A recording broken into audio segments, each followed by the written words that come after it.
There's a word that most people don't understand, a concept that goes far beyond healing, far beyond recovery, far beyond simply getting better.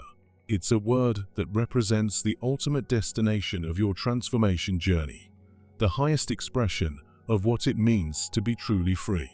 That word is sovereignty. And if you don't understand what sovereignty means, if you don't know how to achieve it, then you're missing the entire point of why you're doing this inner work in the first place. I'm about to show you something that will completely change how you think about your healing journey. I'm about to reveal the difference between people who just survive their trauma and people who transform it into unshakable power.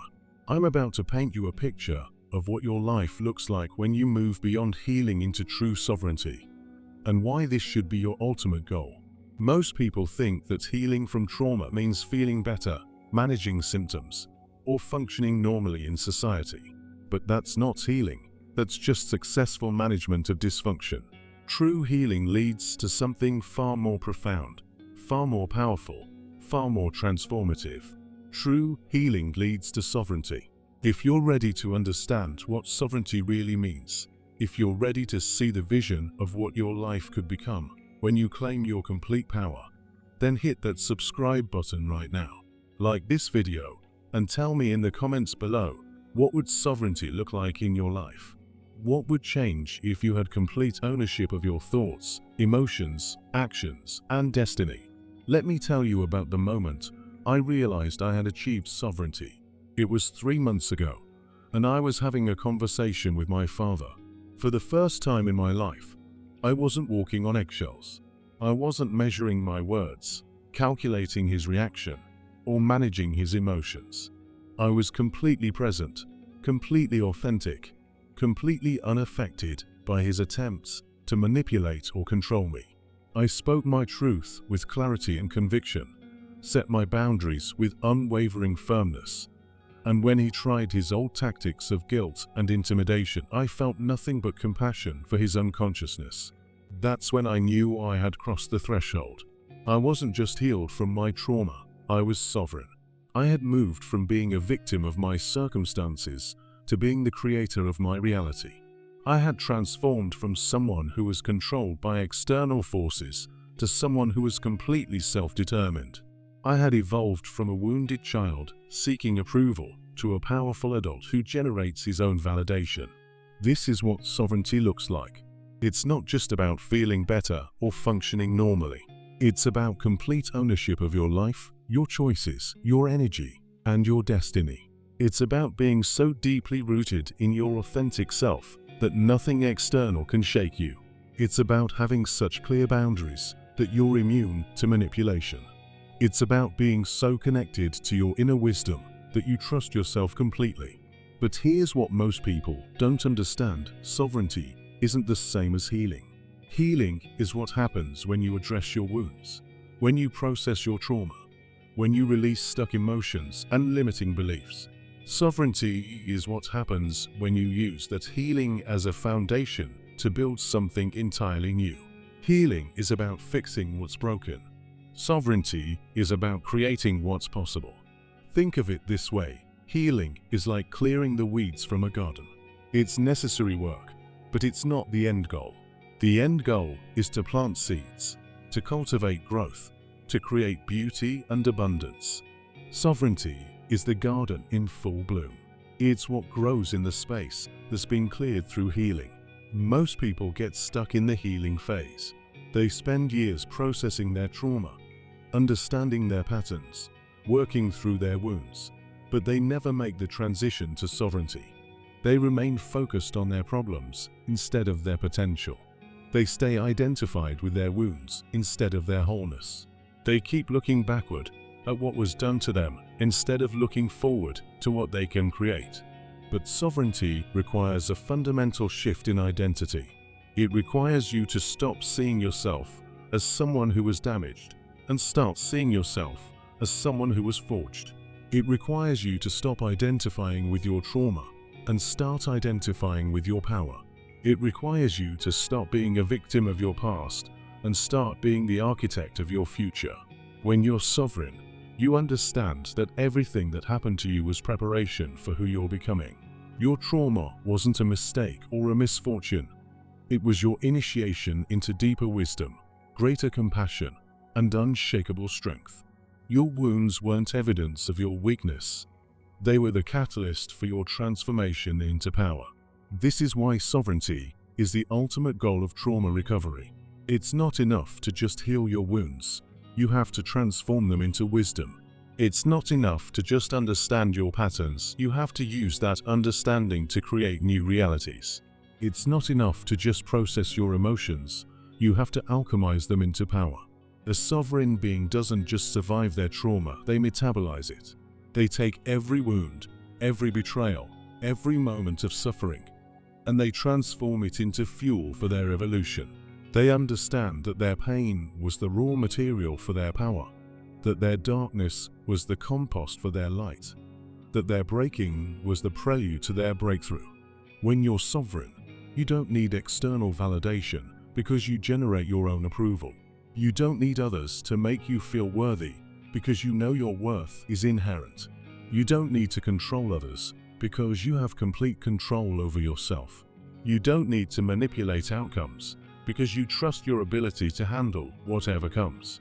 This is what it means to be truly free. Not freedom from difficulty or challenge, but freedom from being controlled by difficulty or challenge.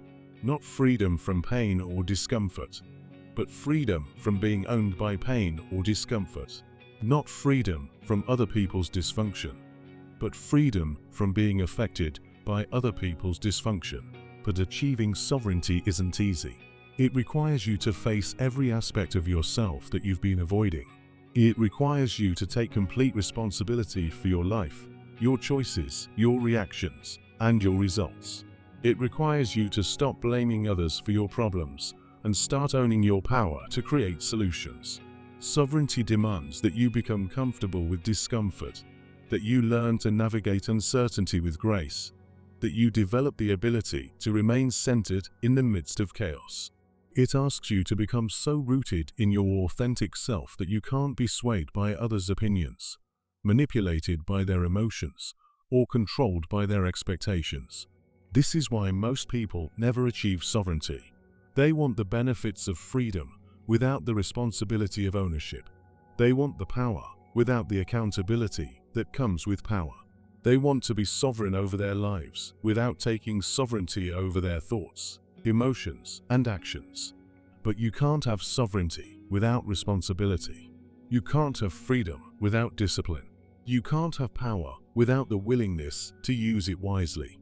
Sovereignty isn't just about what you can do. It's about what you choose to do with what you can do.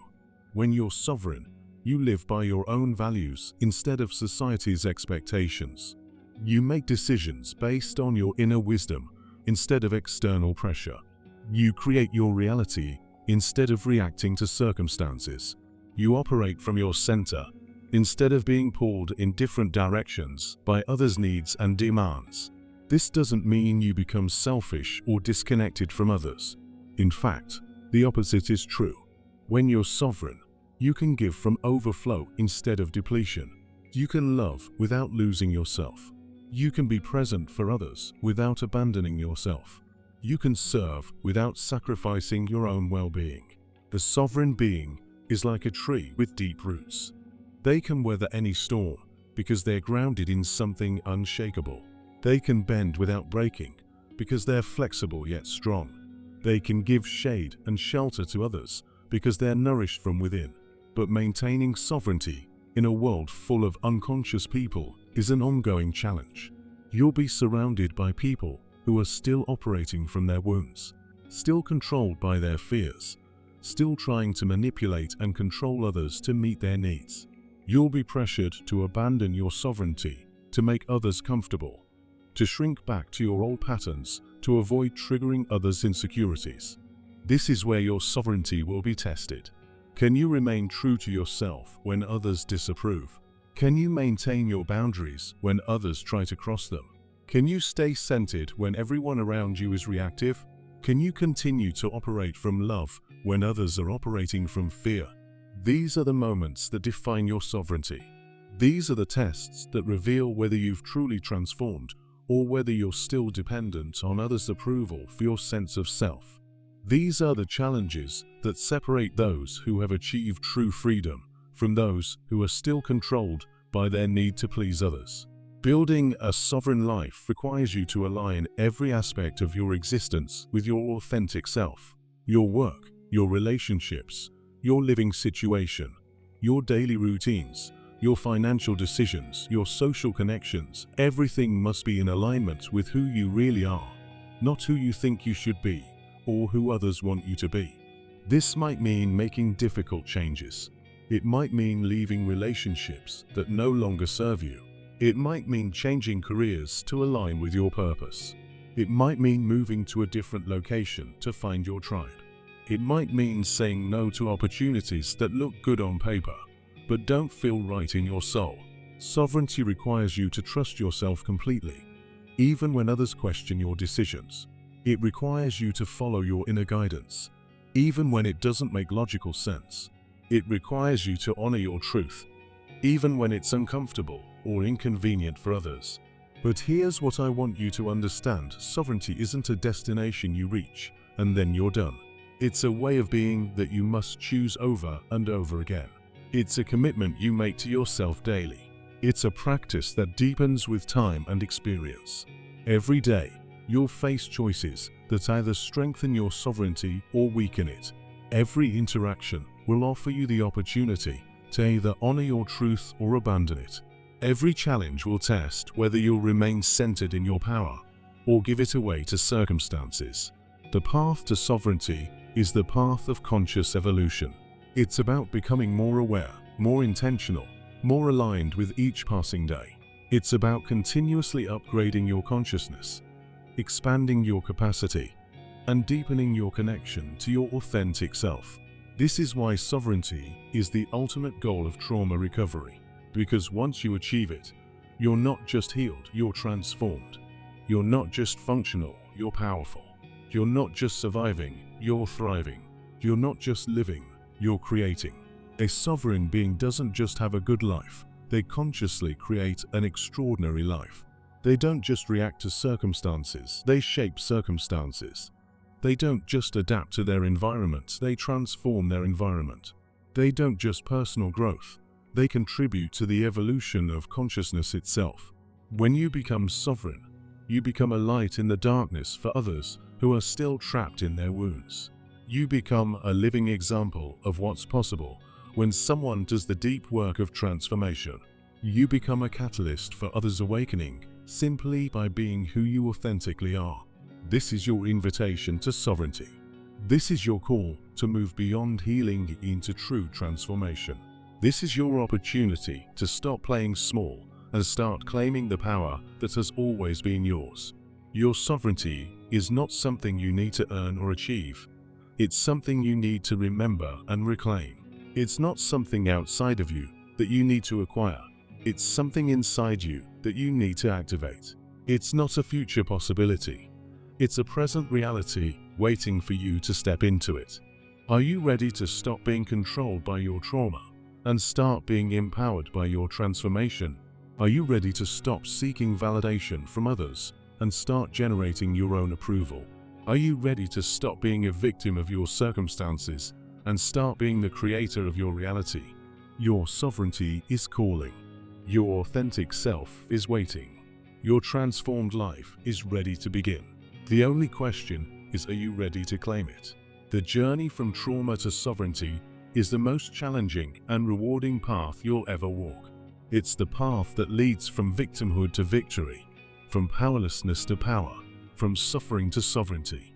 And every step of that journey is worth it when you finally arrive at the destination. Complete ownership of your life, your choices, your energy, and your destiny. This is what awaits you on the other side of your healing. This is what's possible when you do the deep work of transformation. This is what sovereignty looks like, and it's what you were always meant to become.